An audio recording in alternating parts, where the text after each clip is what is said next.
Hello friends, welcome to crazy JK trick. Friends, हिजाब case supreme court में चल रहा था और उस केस का आज फ्रेंड्स सुप्रीम कोर्ट से वर्डिक्ट आ गया है, फैसला आ गया है। तो फ्रेंड्स, आज हम फिर से एक बार हिजाब कंट्रोवर्सी को डिस्कस करने वाले हैं और देखेंगे कि यहाँ पर सुप्रीम कोर्ट ने क्या कहा। फ्रेंड्स, आइए सबसे पहले देखते हैं कि आखिरकार ये कंट्रोवर्सी, ये बहस कहाँ से चालू हुई थी। कर्नाटका के उडुपी में जो गवर्नमेंट पीसी कॉलेज है, वहाँ पर सबसे पहले 6 फीमेल स्टूडेंट्स को हिजाब पहनने से मना कर दिया गया और फिर वो स्टूडेंट्स 31 दिसंबर 2021 को प्रोटेस्ट करती हैं और ये बताती हैं कि पिछले 15 दिन से उनको कॉलेज अटेंड नहीं करने दिया जा रहा है। फिर यहाँ पर उडुपी के बीजेपी एमएलए रघुनाथ पति भट्ट ये बताते हैं कि कॉलेज की डेवलपमेंट कमेटी ने ये फैसला लिया है और उनके पेरेंट्स और बाकी जो भी स्टेक होल्डर्स हैं उनको बता दिया गया है कि स्टूडेंट्स को कॉलेज ड्रेस कोड का पालन करना होगा और हिजाब जो है वह कॉलेज ड्रेस कोड का उल्लंघन करता है। फ्रेंड्स, इसको देखते हुए स्टूडेंट्स कर्नाटका के हाई कोर्ट जाते हैं और यहाँ पर नेशनल ह्यूमन राइट्स कमीशन भी जाते हैं, वो अपने हक के लिए लड़ने के लिए। फिर हम देखते हैं कि और भी प्लेयर्स इसके अंदर इन्वॉल्व होना चालू होते हैं। फिर हम देखते हैं कि कर्नाटका के कुंडापुर में गवर्नमेंट प्री कॉलेज यूनिवर्सिटी में लड़कों का एक समूह यहाँ पर सैफरन शॉल यानी कि भगवा शॉल पहनकर आता है और प्रोटेस्ट करता है कि गर्ल्स को हिजाब ना पहनने दिया जाए। इसको देखते हुए कंट्रोवर्सी और बढ़ते चले जाती है और फिर यहाँ पर ड्रेस कोड की बात की जाती है कि कॉलेज में क्या ड्रेस कोड होना चाहिए। इसको लेकर गवर्नमेंट को एक फाइनल डिसीजन लेना चाहिए। यहाँ पर फीमेल स्टूडेंट्स का यह कहना था कि अचानक से हिजाब बैन नहीं लगाया जा सकता, जो ड्रेस कोड चला आ रहा था उसका ही पालन करना चाहिए। इस कंट्रोवर्सी को आगे बढ़ता हुआ देख कॉलेज कमेटी ने यह फैसला लिया कि जो लड़कियां हिजाब पहन कर आ रही है उनको भी अलाउ नहीं किया जाएगा और जो लड़के यहाँ पर भगवा शॉल पहनकर आ रहे हैं उनको भी अलाउ नहीं किया जाएगा। फिर हम देखते हैं इस कहानी में एक और नया ट्विस्ट आता है जब चिकमंगलुरु के कुछ स्टूडेंट्स जो आईडीएसएम कॉलेज के थे, वहाँ पर उन लोगों ने ब्लू शॉल पहना और जय भीम के नारे लगाए और यहाँ पर ये बोला कि वो समर्थन करते हैं उन मुस्लिम स्टूडेंट्स का जो यहाँ पर हिजाब पहनकर स्कूल में पढ़ने आना चाहती हैं। वो यहाँ पर उनके रिलीजियस प्रैक्टिस का सपोर्ट करते हैं। फ्रेंड्स, ये सब कंट्रोवर्सी के बीच हम देखते हैं कि कर्नाटका गवर्नमेंट का एक ऑर्डर आता है 5 फरवरी 2022 को, जहां पर उनका ये कहना होता है कि ऐसे कोई भी वस्त्र, क्लोथ जो भी इक्वालिटी, इंटेग्रिटी और पब्लिक ऑर्डर को डिस्टर्ब करते हैं कॉलेज में या फिर स्कूल में, उनको बैन किया जाएगा। इस गवर्नमेंट ऑर्डर के खिलाफ ही हम देखते हैं कि कर्नाटका हाई कोर्ट बात पहुंचती है, जहां पर मुस्लिम गर्ल्स हाई कोर्ट जाती हैं। यहाँ पर कर्नाटका गवर्नमेंट का कहना था कि उनका ये जो ऑर्डर है ये रिलीजियस न्यूट्रल है, यानी कि यहाँ पर ये किसी एक धर्म के लिए नहीं है, सब धर्म के लिए ऑर्डर है। और यहाँ पर इस कंट्रोवर्सी के चक्कर में जो भी विरोध प्रदर्शन हो रहे थे उनको रोकने के लिए गवर्नमेंट ने जो भी कदम उठाए उस समय, वो यहाँ पर उनकी संवैधानिक ड्यूटी थी। अगर वो ऐसा नहीं करते तो कहीं ना कहीं वो अपने कर्तव्यों का पालन नहीं कर रहे होते, इसलिए जो भी कदम उठाए गए वो संवैधानिक दायरे के अंदर उठाए गए, ये भी यहाँ पर गवर्नमेंट बोलती है।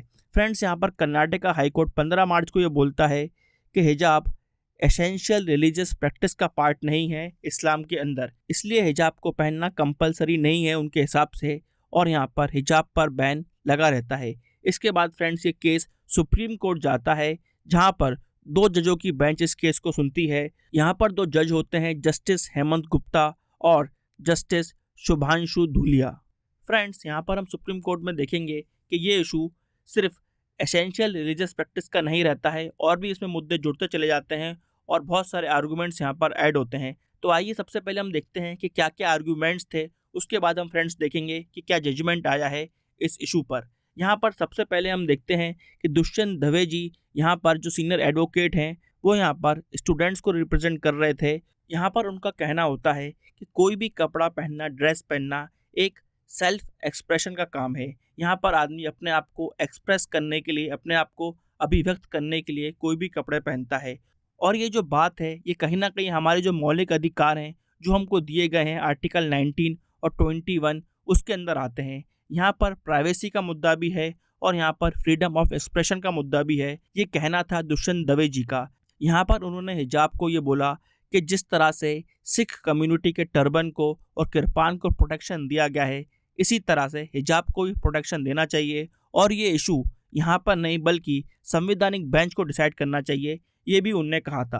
फ्रेंड्स, यहाँ पर एक और आर्गूमेंट दिया गया एडवोकेट शुएब आलम द्वारा, जिनका ये कहना था कि जब प्राइवेसी और डिग्निटी की बात आती है तो फ्रेंड्स ये हमारे पर्सोना से अटैच होता है। इसका ये मतलब है फ्रेंड्स कि जहाँ भी हम जाते हैं हम हमारी प्राइवेसी और डिग्निटी को लेकर जाते हैं, और क्योंकि हिजाब पहनना एक प्राइवेसी का मुद्दा है इसलिए इसको हम अलग नहीं कर सकते फंडामेंटल राइट से, ये उनका कहना था।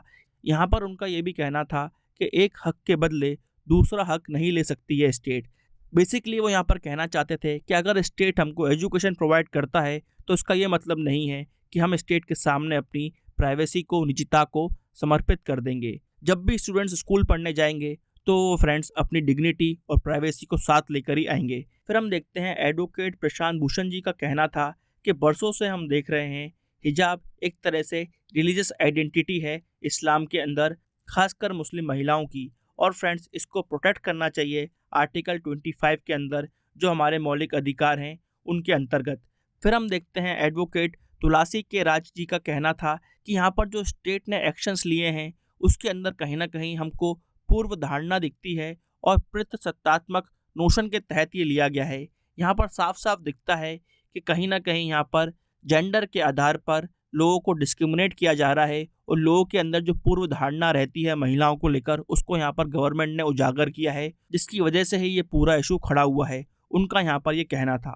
फिर हम देखते हैं सीनियर एडवोकेट ज्ञाना कोठारी जी ने ये बोला कि जो डिस्क्रिमिनेशन हो रहा है यहाँ पर धर्म के आधार पर, ज़रूरी नहीं है कि उसको हम हमेशा एसेंशियल रिलीजियस प्रैक्टिसेस के तहत ही जज करें, उसका मापदंड और भी कुछ हो सकता है।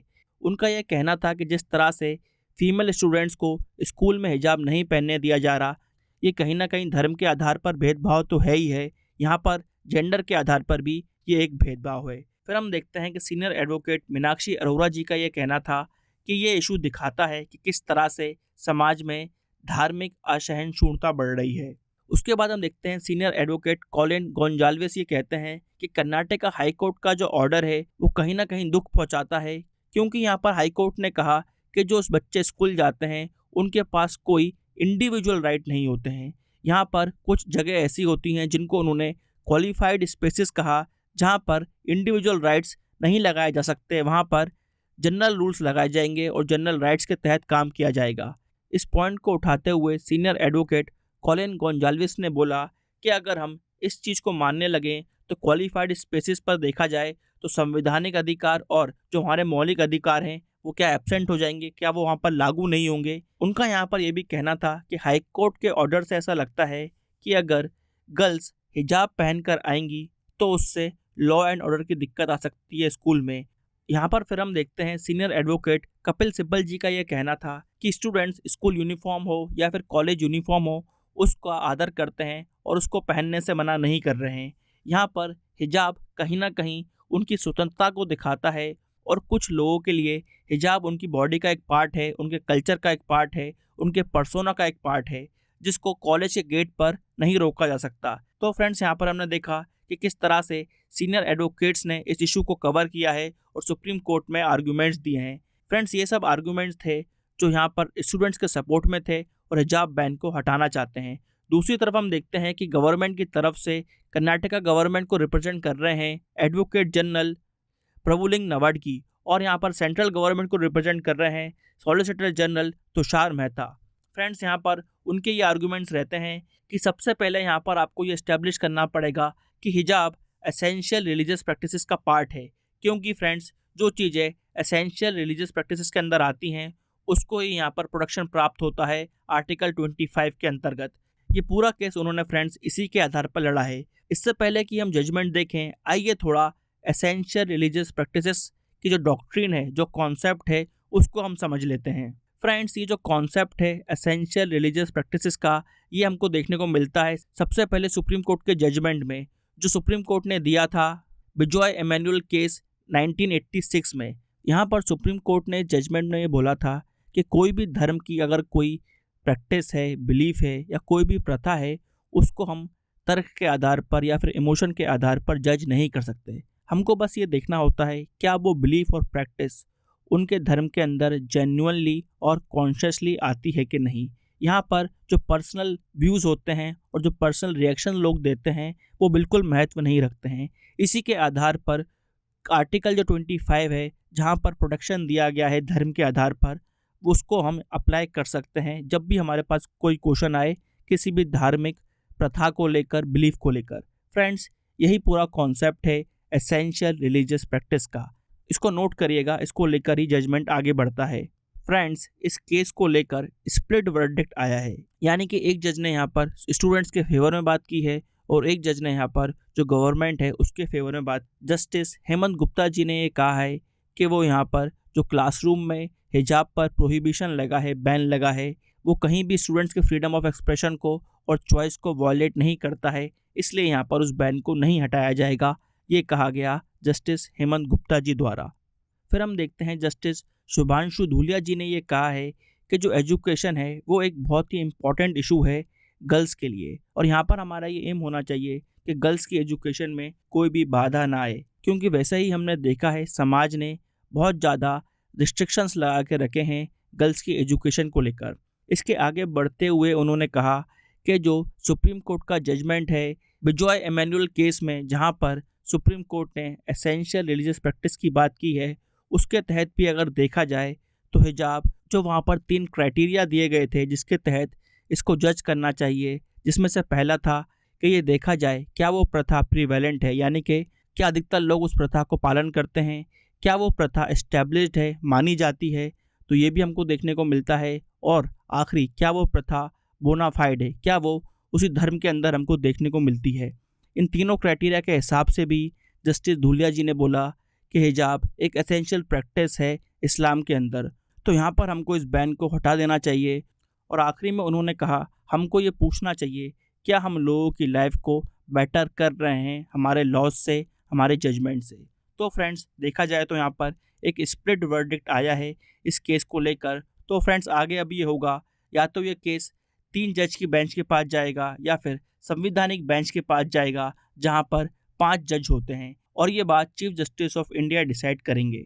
फ्रेंड्स, यहाँ पर हमको ये बात जरूर नोट करना चाहिए कि सुप्रीम कोर्ट ने बिजॉय एमेनुअल केस में ये बोला था कि जो हमारा ट्रेडिशन है, जो हमारी परंपरा है, वो हमको टॉलरेंस सिखाती है, सहनशीलता सिखाती है। हमारी फिलॉसफी, हमारा जो दर्शन है वो हमको टॉलरेंस यानी कि सहनशीलता के बारे में बताता है, और जो हमारा संविधान है वो सहनशीलता को प्रैक्टिस करने का बोलता है, उसको धारण करने का बोलता है, और इसको हमको और डाइल्यूट नहीं करना चाहिए, इसको हमें और बढ़ावा देना चाहिए, यानी कि बेसिकली टॉलरेंस और डाइवर्सिटी को बढ़ावा देना चाहिए।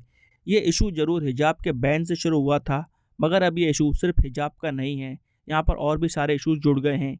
इसलिए देखना होगा कि अब ये केस किस तरह मुड़ता है और जो सुप्रीम कोर्ट का नेक्स्ट जजमेंट आएगा वो किस तरह से आता है।